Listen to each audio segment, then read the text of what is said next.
I'm going to talk today about anger management, i.e., anger which is generalized in the background and which from time to time explodes. That's what I'm talking about here. And I guess if you're watching this video, you already know what that is. When you experience these moments of, let's call it uncontrollable, furious rage, okay? Out of control, explosive anger. This is a big message from yourself that something needs to change. So rather than pushing against it, consider it a massive gift. Try that. Because if you look at the way that people make change, okay, if you look at, I have written a little blog on readiness to change. People go through stages of becoming increasingly ready to change until change goes from being a should to being a must. And it's these moments when your whole body responds for whatever reason and in whatever way, that you're more likely to pay attention and realize that a should is a must. So the question with anger management is, how bad are you going to permit it to become? Are you going to allow it to get to the point where it's destroying your life, destroying your relationships, destroying every element of fun in your experience? Are you going to allow yourself to get to the point where there is something of such pain that you are forced to take action? Or are you going to listen and find a way? Okay. And I'm hoping from the fact that you're watching the video that there is an element that you're going to find a way.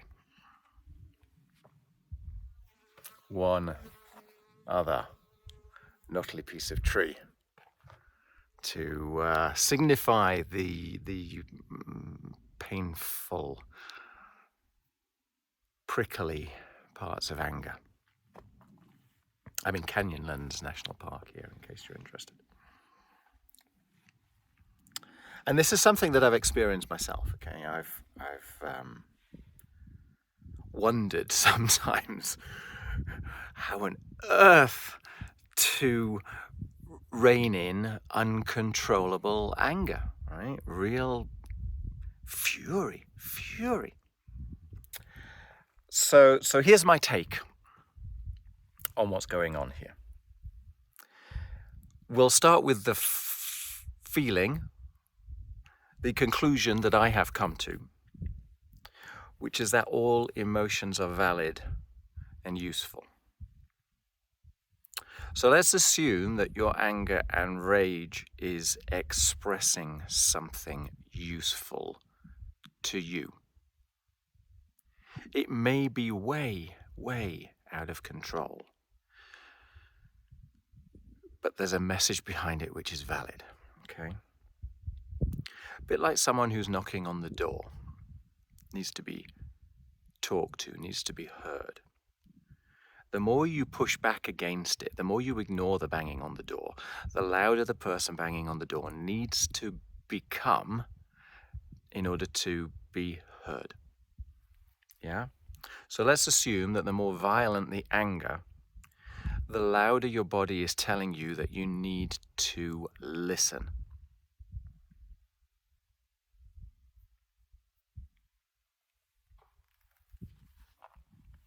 Another conclusion that I've come to: the higher the level of your background dissatisfaction, the more likely you are that a minor trigger will turn into an uncontrollable, angry reaction. If you're cool as a cucumber and someone cuts you up in traffic, you're going to laugh about it. You might get a little bit indignant, but you're not going to explode. If you're already in a bad mood, if you're already frustrated, if you're already really dissatisfied, and then someone cuts you up in traffic, It proves to you everything that you already know about your life, and you go way off, straight down that route into fury. Same action, completely different response. So for me, the question is, where is that level of background dissatisfaction coming from? And it can come from, well, I can think of two places off the top of my head. It can come from out there, or it can come from in here.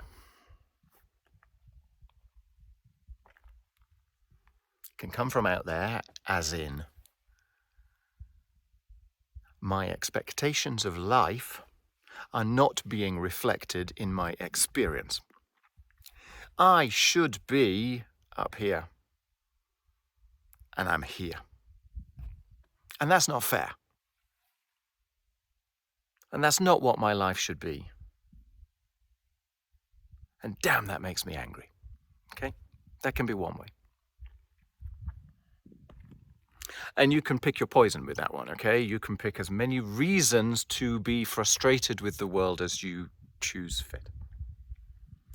The other slightly more complicated one, I am not good enough. I am faulty. I am afraid. I am lonely. I dislike myself. I deserve to suffer. I hate myself. All those inner thoughts. There is something faulty at the core of me that I distrust. There's a part of me that I'm scared of. There's a demon inside of me that if I let it out, God knows what might happen. All those kind of feelings. So with that, you build a mask, okay? You build a outward persona to get on in life. You build a story, and you hope and you hope and you hope that people believe the story. Deep down, you're scared, afraid of yourself, disappointed in yourself, disconnected with yourself, typically, fractured inside of yourself. But outwardly, you portray this persona in the hope that people might believe it. And this is exhausting, utterly, utterly exhausting. And so, again, from time to time, the mask slips. You get triggered by something, which may be something and nothing, but you're already on edge. You're already so exhausted with portraying this beautiful self, which is nonsensical, that something comes along and it just, like, oh, you just can't do it, right? And bang, out comes another explosion. So here are the two main kind of labels that I give to the sources of these explosive events of rage. So basically, there's two ways that we can deal with that gap between reality and our expectations, okay? We can change our reality, or we can change our expectations. There's not much else. Now, if we go to the external view, the world isn't treating me fair, okay? Look at what's happening to me. Well, it's going to be pretty hard to change the world, all the systems that are going on. So it's more likely with that one that you're going to have to adjust your internal perceptions, your internal expectations of what life should be delivering you, because it's very, very hard to get the world to change, but it's much easier to change yourself, even though it might feel hard. So that's the kind of the external point of view. What about the internal one? Okay, my life should be better than it is. I'm fractured, I'm fake, I'm disappointing myself, I'm not enjoying my life as I should be, all that kind of thing. There are indeed two ways. You can either adjust your bar, your expectation, or you can adjust your experience. And they both work. Do a little turn, huh? Just to appreciate the beauty of this. I'll go like that, so then it's not quite so bright behind.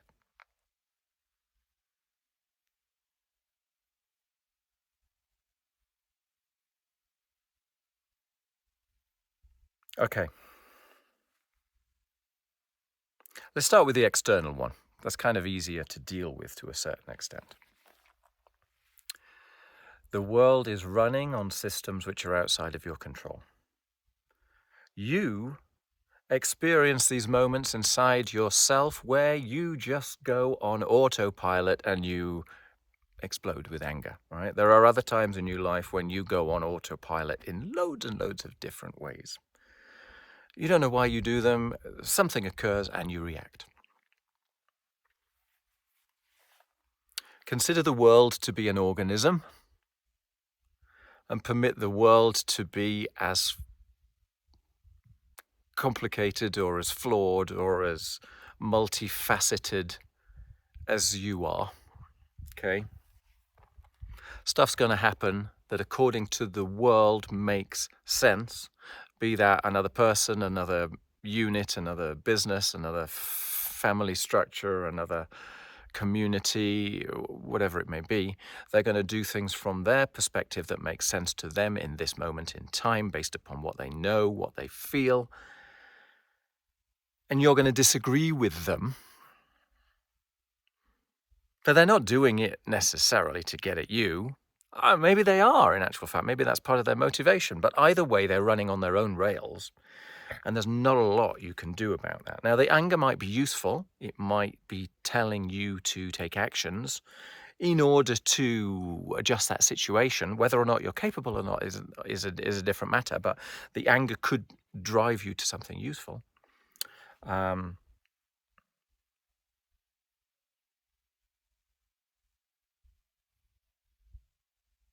But let's permit other people to be as flawed as we are.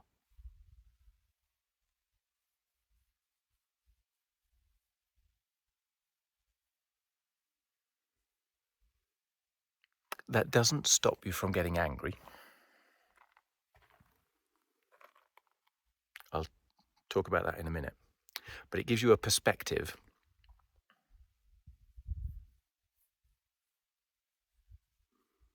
upon the what it is that you're getting angry about. Let's go to the internal one. This is much more fundamental.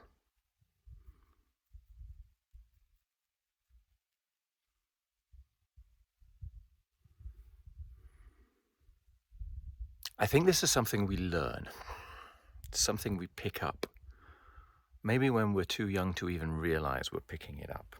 This is part of our development, part of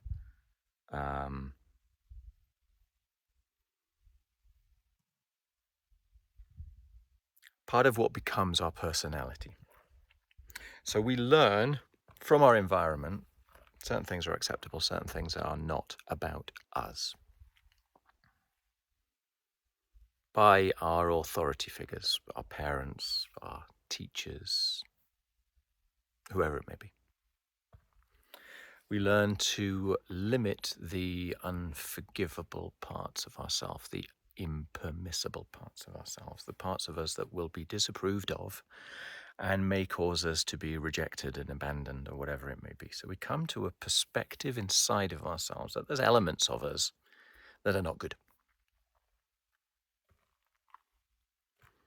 We learn that, we continue to go through experiences in life which either agree with that perspective and compound it or disagree, and then we either change our perspective or we flick off and ignore the experiences that disagree. But we come to a very subtly grown conclusion about who and what we are. Then with that, we fit into the world to the best that we can. We try and make our needs met, be that our job, our need for friendship, our need for love, our need for connection, our need for significance, all these things. So we adapt ourselves to our environment, to our peer group. You know, we are the average of our peers. And we end up coming up with a set of actions that kind of deliver the goods for us.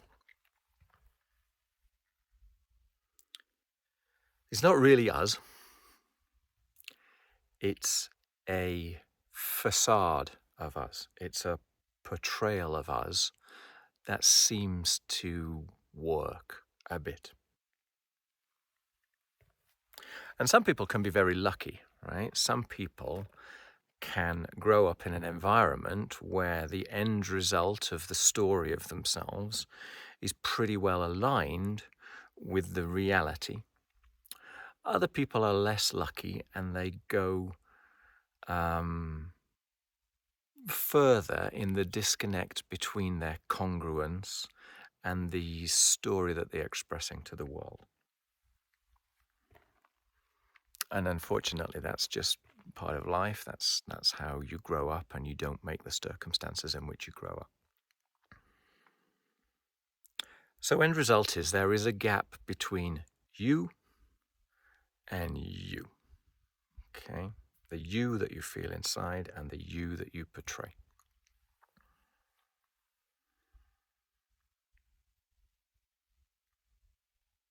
And that is hard to maintain.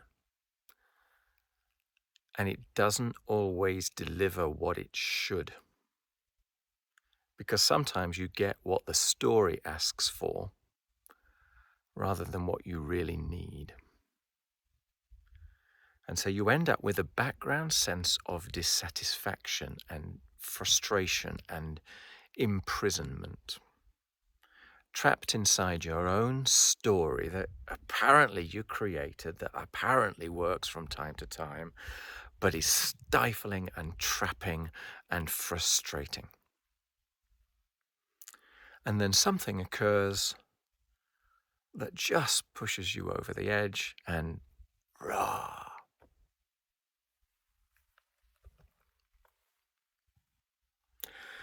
So, I think one of the most useful things that helps release that feeling of imprisonment is making friends with the parts of you that are unforgivable, unpermissible, your dark side, your black thoughts, your taboos, the things that you would never tell other people about, the shameful things, okay? Embrace your dark side. Permit yourself to be a member of the human race. Permit yourself to have flaws.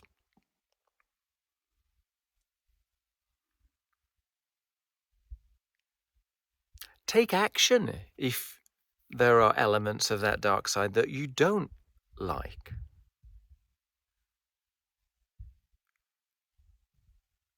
But rest assured, everybody has a dark side, right? No matter how hard we may try and search for the light, we will find the dark, right? Wonderful book, set of plates by William Blake called The Marriage of Heaven and Hell. I don't know if you might find that interesting, but I found that quite interesting. So rather than pushing against the system of yourself, rather than fighting against the parts of you that are considered by others and that you have learned to consider by yourself unacceptable,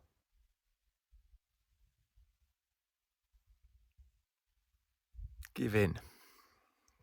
Forgive yourself your flaws. Accept that to be human is to be multifaceted, that the only way to know the light is to see the dark, that yin comes with yang and yang comes with yin, that great things come from bad experiences, whatever it may take, to allow yourself to get back on your own side, to stop being angry with you and cut yourself some slack, give yourself a break, allow yourself to just be. This goes back to what I was saying at the beginning, that for a lot of people, that will only occur once their anger has created something so disastrous that they have no choice but to wake up. And what I'm encouraging you to do is to look at yourself before that becomes inevitable, let's say. You can do this yourself by creating leverage. If I continue down this route, look at what's going to happen. That sort of approach. Or if I choose a different route, look how amazing my life can be, the carrot. But most people tend to run away from pain. So I would encourage you to find some leverage that says, oh my God, I must change. So we end up in a circumstance where it turns out our bad side is not as bad as we thought.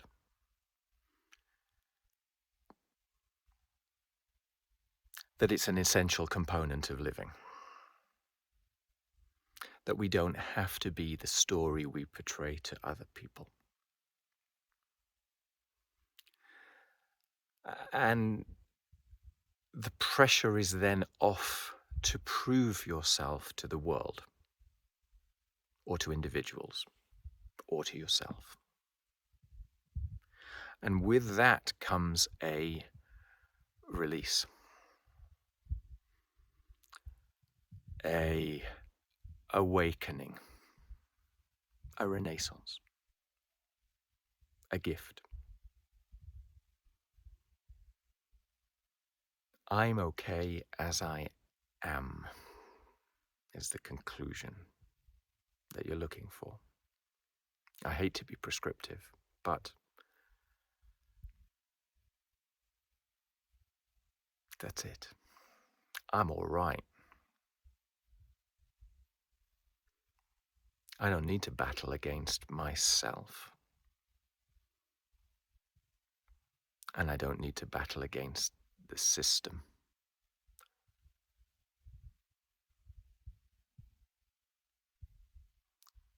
I forgive myself. And when you forgive yourself, you can start to forgive other people, because you can start to begin to see what it is that they're all going through as well, individually and as a mass. That people are running around on their own rails, doing their own reactions, just like you were before you had this awakening. And we can go down a philosophical route of awakening kind of till the cows come home, right? But this is where the anger evaporates.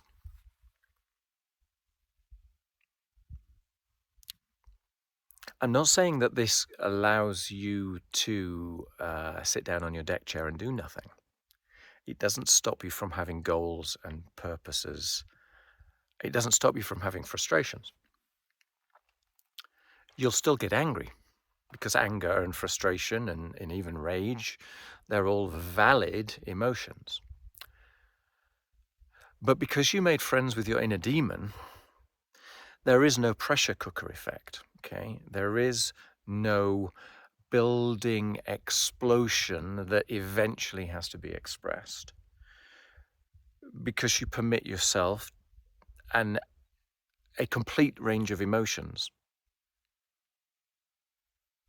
Everything is on the table, and so there's no need for that build-up to occur.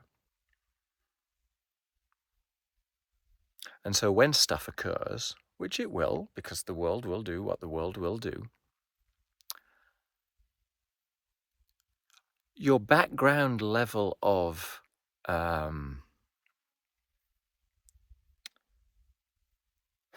exhaustion, frustration, stress, not quite sure how to put it, but your basal metabolic rate when it comes to alertness and maintaining your mask will be so much lower that when something comes along, it's less triggering. Okay? You become a more authentic individual. You become more you. And when you do that, the world responds, the world reacts. Good things start to happen. You become nicer to other people. And so they tend to become nicer to you. You see opportunities around you because you're less labeling of yourself and your limitations and your goals. Opportunities present themselves. And because you have that sense of freedom inside of yourself, you're prepared to pursue these opportunities in ways that before you wouldn't have done, because it doesn't matter if you get them wrong, right? Because you're all right being you. This is a virtuous circle. It's a circle of loving yourself. It's a circle of becoming comfortable with yourself to the point where you become comfortable with the world, to the point where you just love the world. It's hard to say that without feeling evangelical about it. But yeah. And you can go far, far, far with that.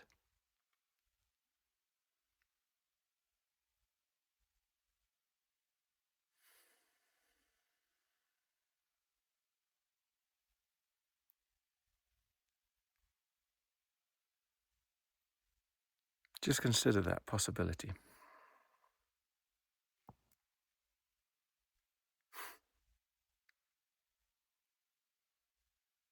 Just consider if you got out your own way and allowed the beauty of life to be everywhere. To allow the flaws of life to be everywhere. To play your part in the dance of life with a sense of playfulness, adventure, dare I say joy, peace, acceptance, simplicity.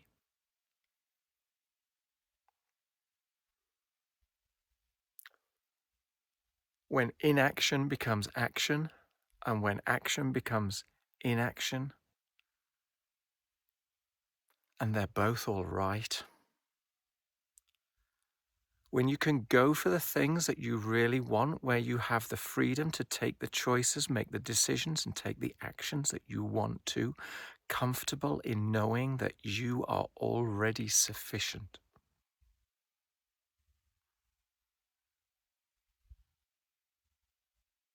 It's incredibly freeing because there's nothing to prove.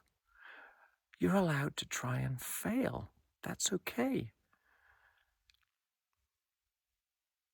Becoming aware that the failure was based around the limiting beliefs, not in trying and making a mistake. We all make mistakes. You can't even learn how to walk without making mistakes.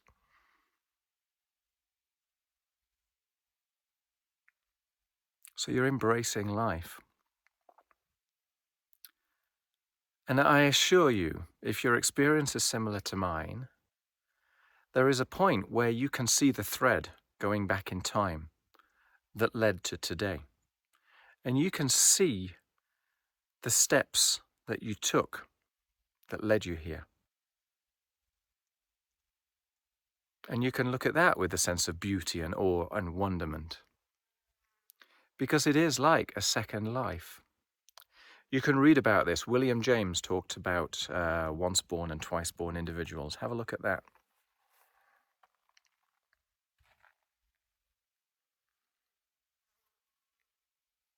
And this is the key to the kingdom, okay? Because then, once you are internally aligned, once you are internally congruent,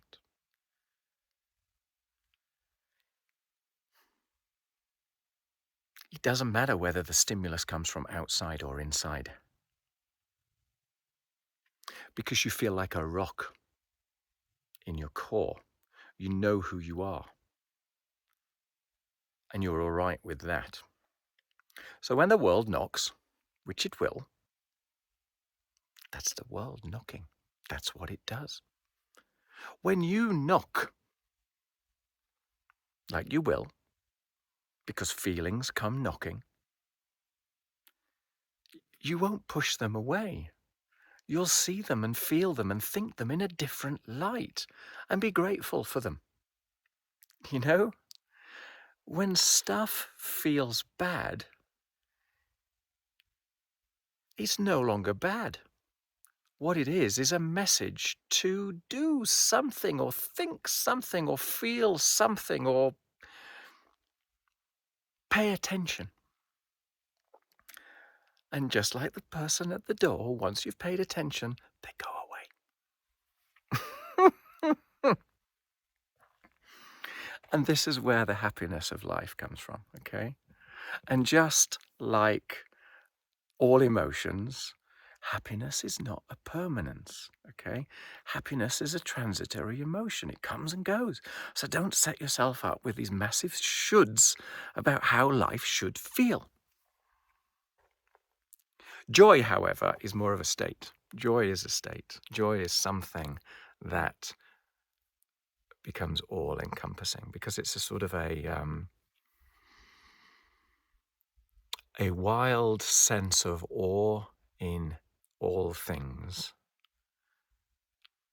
that, whereas before you had this background sense of frustration, now you have this background sense of awe and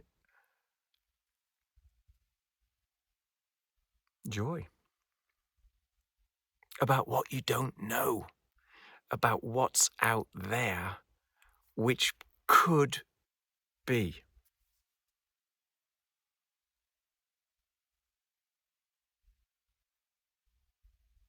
And then you might walk around and in the street with a slight glow, with a slight smile that's just kind of there. And then you might want to spread that to the world and start learning more about yourself and contributing to make the world a happier, kinder place. Because there's nothing more rewarding. So there we go. I think that's sufficient on anger management, huh? We went off into the opposite of anger management, but I think it's important to go there because that's the carrot, right? And to come full circle, that's what you kind of knew all along.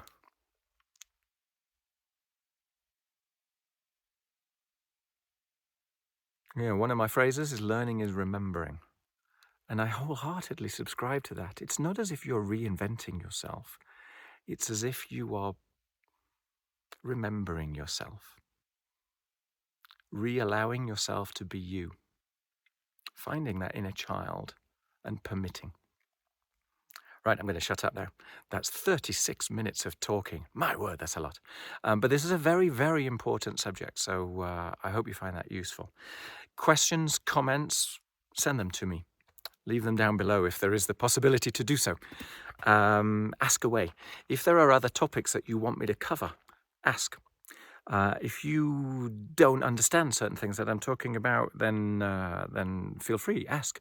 If there are things that you do understand and disagree with, put them down. Let me know. I'm not saying, unfortunately, that I am the oracle. I'm not saying that I have the keys to the kingdom, and I'm not saying that I know how to fix you. All I have are personal experiences which seem to work. And so I'm delivering a bit of that to you, and I hope it's of benefit. Okay, take care. Look after yourself. Give yourself a break. If you're feeling angry, consider what's behind the anger.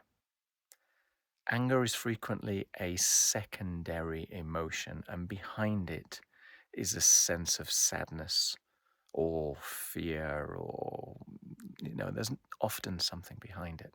Get in touch with that. Look at your dark thoughts. Look at your inner demon.